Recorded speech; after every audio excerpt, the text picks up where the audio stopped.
बड़ी खबर मौसम के बदलते मिजाज से जुड़ी हुई है। पूरा जो उत्तर भारत है इस वक्त कड़ाके की ठंड की चपेट में है। हड्डियां कपा देने वाली ठंड पड़ रही है और बीते एक हफ्ते से न्यूनतम तापमान लगातार नीचे गिरता जा रहा है, साथ ही बढ़ती जा रही है सर्दी की मार।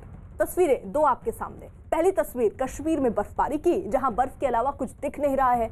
जहां तक आपकी नजर जाएगी बर्फ की सफेद चादर ही दिखेगी। डल झील जम चुकी है, पेड़ पौधे मकान दुकान रास्ते सब बर्फ से ढके हैं। सड़कों पर बर्फ की मोटी परत बिछ जाने से रास्ते बंद हो गए हैं। प्रशासन लगातार बर्फ हटाकर रास्ते खोलने में जुटा है ताकि जरूरी सामान की सप्लाई न रुके। दूसरी तस्वीर जो आप देख रहे हैं वो दिल्ली की है, जहां सर्दी और कोहरे ने पूरे दिल्ली एनसीआर को अपनी चपेट में ले लिया है। सुबह सुबह छाई धुंध की वजह से सड़कों पर विजिबिलिटी इतनी कम हो गई कि गाड़ियों की लाइट जलानी पड़ गई। विजिबिलिटी कम होने से कई उड़ानों और ट्रेनों की आवाजाही पर भी असर पड़ा। श्रीनगर का रुख कर लेते हैं। रिफत हमारे साथ वहां पर मौजूद हैं। रिफत, आप डल झील के पास मौजूद हैं और इस वक्त पूरी दुनिया देखना चाह रही है कि श्रीनगर के हालात क्या हैं। जरा दिखाइए डल झील की तस्वीरें। देखिए अर्पिता, जैसा कि आपको मालूम है कि 29 साल में पहली बार लोवेस्ट टेम्परेचर रात का रिकॉर्ड किया गया -8.4 श्रीनगर में। बाकी एरियाज में तो उससे भी ज़्यादा माइनस है। और आप देख सकते हैं ये डल लेक का हाल है, पूरा जम गया है डल लेक में जो है टोटल फ्रीज हो गया है। और यहाँ पे पानी की ऊपरी सतह जो है तकरीबन 1 इंच 1.5 इंच और 2 इंच मोटी जो है हो गई है। और ऐसा लगता है कि हर तरफ से कांच बिछाया गया हो और कहीं से भी आपको दूर दूर तक जहाँ पे भी आप नज़र दौड़ाएंगे वहाँ कोई शिकारों की मूवमेंट नहीं दिखेगी यहाँ पे, क्योंकि यहाँ शिकारा चल नहीं पा रहे हैं। क्योंकि जहाँ पे भी शिकारा थोड़ा चल पाते हैं वहाँ पहले बर्फ़ तोड़नी पड़ती है, पहले ये आइस तोड़ना पड़ता है और उसके बाद शिकारा चल पाते हैं। तो लोग काफ़ी मुश्किलात में आ गए हैं। और आप देख सकते हैं जो हाउस बोट आप देख रहे हैं दूर दूर, वहाँ तक जाने का कोई रास्ता नहीं और वहाँ से आने का भी कोई रास्ता नहीं है। जो रास्ता होता है वो शिकारा के थ्रू होता है, लेकिन शिकारा चल नहीं पा रहे हैं। दूर दूर तक अगर कहीं पे आपको शिकारा दिख रहे हैं वो लगातार ये कोरा तोड़ रहे हैं, वो इस आइस को तोड़ रहे हैं और उसके बाद अपना रास्ता बना लेते हैं। तो शदीद तरीन सर्दी की लपेट में कश्मीर घाटी आ गई है। 29 साल के बाद पहली बार इतना लो टेम्परेचर देखा गया। 1995 में भी जो है टेम्परेचर -8.3 डिग्री सेल्सियस रिकॉर्ड किया गया था। लेकिन उसके बाद अब फिर से ये जो टेम्परेचर है बहुत ज़्यादा गिर गया और मौसम विभाग का कहना है कि आने वाले 2-3 दिनों में और ज़्यादा सर्दी जो है वो रहने के इम्कानात है। तो ये कहा जा सकता है, पहले ही इंडियन मेट्रोलॉजी डिपार्टमेंट ने पहले ही कहा था कि इस बार विंटर जो है बहुत ही सख्त होगा। तो ऐसा ही साबित हुआ और ये प्रेडिक्शन बिल्कुल सही थी। यही वजह है कि खून जमा देने वाली सर्दी कश्मीर में इस वक्त महसूस हो रही है। और ये डल लेक का हाल है, ऐसा लगता है कि हर तरफ से आप देख रहे हैं कि इस पे कांच बिछाया गया है। 1 से 1.5 इंच मोटा अभी इसकी परत हुई है और अगर लगातार सर्दी का सिलसिला जारी रहा तो और मोटी हो सकती है। और कहीं पे बर्ड्स भी नहीं बैठ पा रहे हैं जो माइग्रेटरी बर्ड्स हुआ करते थे, क्योंकि यहाँ पे पानी है ही नहीं, पानी दिखता ही नहीं है, क्योंकि ऊपर से बिल्कुल कोहरा लगा हुआ है, ऊपर से बिल्कुल आइस लेयर है ये। तो अब मुश्किलात में लोग आ चुके हैं। रात का टेम्परेचर माइनस होने की वजह से घरों में पानी नहीं आ रहा है, क्योंकि नल जम जाते हैं, टैंक ब्रेक हो जाते हैं, टैंक्स जो हैं वो जम जाती हैं, तेल जम जाता है। तो उससे आप अंदाज़ा लगा सकते हैं कि हालात क्या हैं। कश्मीर घाटी के शदीद तरीन सर्दी है।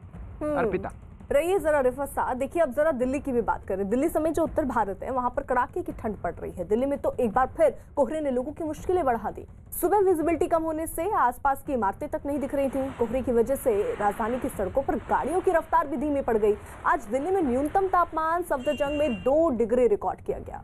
वहीं पालम इलाके में सुबह 4.9 डिग्री तापमान दर्ज हुआ। मौसम विभाग की अगर माने तो अगले 2 से 3 दिन इसी तरह का मौसम बना रहेगा।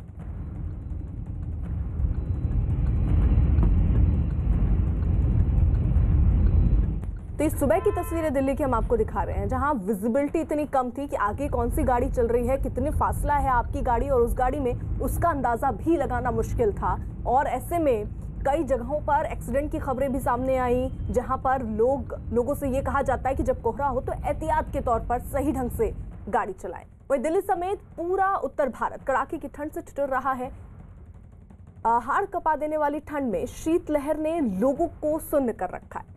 तो जबरदस्त कोहरे की मार भी पड़ रही है। दिल्ली में आज सुबह कोहरा छाए रहने की वजह से कई हिस्सों में विजिबिलिटी 50 मीटर से भी कम हो गई। राजधानी के गाजीपुर इलाके में कोहरे की वजह से लोग काफी परेशान दिखे। दिल्ली में आज सुबह से घना कोहरा छाया हुआ है, जिसकी वजह से वाहनों की दिन में ही लाइट जल रही है। इस वक्त हम गाजीपुर बॉर्डर पर हैं और आप देख सकते हैं यहाँ पर घना कोहरा है और हालांकि विजिबिलिटी अब धीरे धीरे बड़ी होती जा रही है, सामान्य होती जा रही है, क्योंकि जो वाहन है फिर भी उनकी लाइटें यहाँ पर देख सकते हैं, जो बाइक सवार हैं वो लाइटें जलाकर चल रहे हैं, क्योंकि सुबह से जो तापमान है मौसम विभाग के मुताबिक वो आज 2.0 डिग्री सेल्सियस दर्ज किया गया था, जिसके बाद अब जो धीरे धीरे दिन चढ़ता जा रहा है, लेकिन जो कोहरे की मार है वो लोगों को यहाँ पर परेशान कर रही है। मौसम में कोहरा जितना है उतना ही ठंड भी आज बनी हुई है, क्योंकि लगातार तापमान दिल्ली एनसीआर में गिर रहा है, जिसकी वजह से आसमान में जो कोहरा है वो अब धीरे धीरे यहाँ पर दिखाई दे रहा है। और सुबह से ये घना कोहरा छाया हुआ था, जिसके बाद दिल्ली एनसीआर में जो लोग हैं वो अपने दफ्तरों को जाने के लिए वाहनों की लाइट जलाकर चल रहे हैं। और कुल मिलाकर मौसम विभाग का कहना है कि आने वाले कुछ दिन कोहरे की मार से लोगों को जूझना होगा। रिफत का रुख कर लेते हैं, श्रीनगर से साथ हैं रिफत। वहां पर पर्यटक पहुंच रहे होंगे, वो तो बहुत खुश होंगे डल झील को ये ऐसे देखकर, क्योंकि ये नज़ारा तो अपने में बहुत खास होता है जब पूरी डल झील जो है वो जम सी जाती है। जी देखिए, जिस तरीके से अर्पिता हमने मॉर्निंग में भी टूरिस्ट से बात की, वो गुजरात से आए थे, उन्होंने कहा कि इन्होंने तो आज तक कभी ज़िंदगी में ऐसे नज़ारे देखे नहीं, काफ़ी खुश थे। मैं आपको दिखाना चाहूँगा खासतौर से डल लेक जो फ्रीज हुआ है, जो हमें दर्शक देख रहे हैं दुनिया भर से।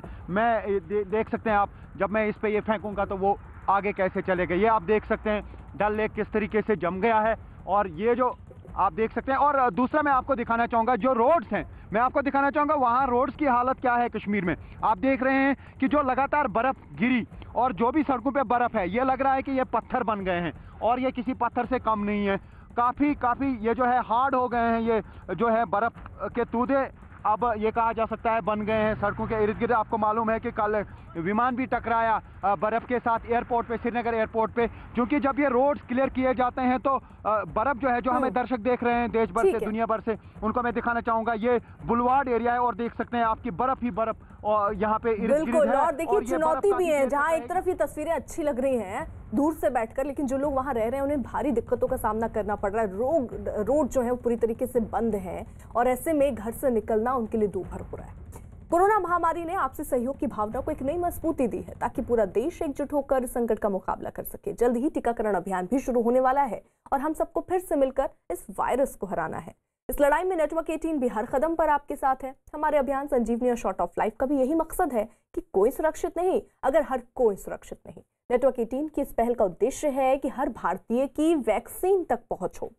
अगले कुछ दिन में हमारी ये पहल कोरोना के खिलाफ लड़ाई में जन आंदोलन बनकर उभरेगी।